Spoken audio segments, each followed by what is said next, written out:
Hey, did you know that Impact goes live in high definition from the Hard Rock Hotel and Casino in Las Vegas next week? Well, if you didn't know before, you know now after watching this week's show.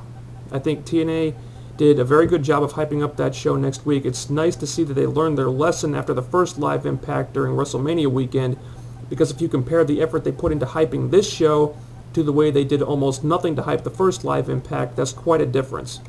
They announced a bunch of matches, looks like a pretty stacked card, and they're supposedly going to have a new set to go along with the move to HD too. Can't wait to see that. But let's not get ahead of ourselves. We still need to cover this week's show, and I thought this was one of the better Impacts in a while. First, we've already got 3 huge matches set for Turning Point that are more or less confirmed. They're not officially announced yet, but they're basically going to happen. Looks like we're going to see a rematch with Jeff Jarrett and Kurt Angle, probably Samoa Joe versus Kevin Nash, and granted Joe's going to have his work cut out for him to pull a good match out of Kevin Nash. But this thing is going to have a ton of meaning behind it because this storyline has been building toward this match for almost a year. And the main event could very well be Sting versus AJ Styles for the TNA World Championship, and that's a fan's dream match right there. And it's something they've set up for months too. I mean, you can definitely see the long-term storyline development coming into play here, and that's always a good thing. And I love that they're starting to paint Sting in a darker shade of gray now. I mean, when he brought up how AJ was going to turn into his dad, that really caught me off guard, because if you know a little bit about AJ's background, you know that Sting was really hitting below the belt on that one. And it was really cool how AJ finally called Sting out on all the crap that he's been spewing lately and basically just said, look, the bottom line is we don't respect you because you don't respect us. And that's really what this whole feud boils down to. Sting wants respect, but he doesn't want to give any back. All this stuff that's going on with these characters right now is like really deep and just great storyline material, and I expect their match at Turning Point to be very emotionally charged, if nothing else. So this was all very well done. Of course, I can't review the show without glossing over or ducking the bad stuff like some people do, so let's talk about the bad stuff. I talked about this a few weeks ago using Jay Lethal as an example, but once again, the attention to character issue rears its ugly head, and this week that head is looking right at Consequences Creed. Here's the problem. Creed lost in his title match at Bound for Glory, so logic tells us that 4 days later he should be pissed off about that. But instead, he's in a great mood, he's jumping around, being all hyperactive. Now, I'm not saying he shouldn't be excited to be in a match with a big name, but they needed to address that he was upset about the loss at the pay-per-view. Now, Roxy was in the same situation as Creed was, but at least she got to cut an angry promo before her match with Saeed, getting over the fact that she was pissed off, so her behavior made sense. And I like the foul-mouthed Roxy too. I don't know what it is, but whenever a wrestler cuts a promo like that where every other word is bleeped out, it makes me laugh. I don't know why. However, I do think she should have looked angry when she came out to the ring, because she was facing the woman who interfered during her title match at Bound for Glory.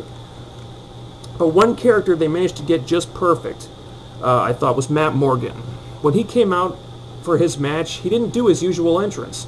And usually he does the bouncing side to side, check the time, he does all that. But he didn't do it this time. He just walked out to the ring looking pissed off, and that was exactly the right thing to do. So the writers are working on the character stuff. They're not there yet, but they're working on it.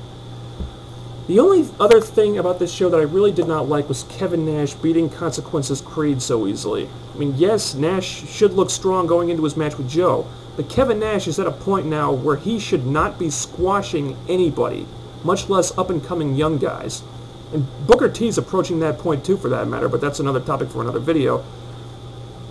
Kevin Nash should take a lesson from Kurt Angle. Kurt Angle gave Matt Morgan a lot of offense in their match, and Matt Morgan ended up looking strong in defeat. I mean, look at what Angle did with Morgan, and then look at what Nash did with Creed. I mean, that is not the way they should be booking Kevin Nash these days. But those are my only real complaints. Despite these little gripes, this show is very good. And you know what else was good?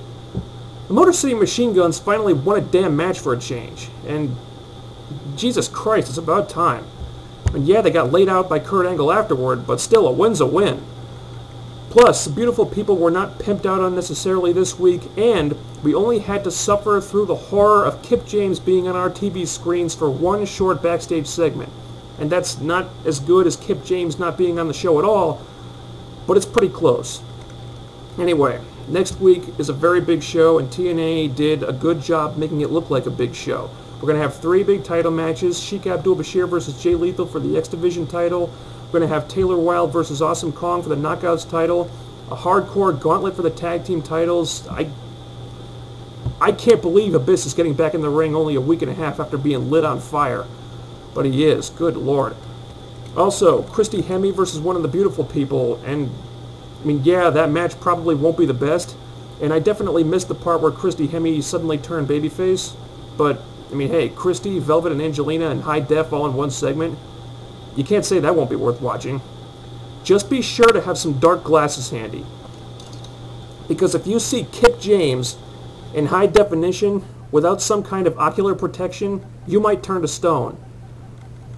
And then the match that I can't wait to see, Sting and Kevin Nash versus AJ Styles and Samoa Joe. Oh boy. Be very interesting to see if Sting still gets a mixed reaction when he's paired up with Kevin Nash. Very, very interesting.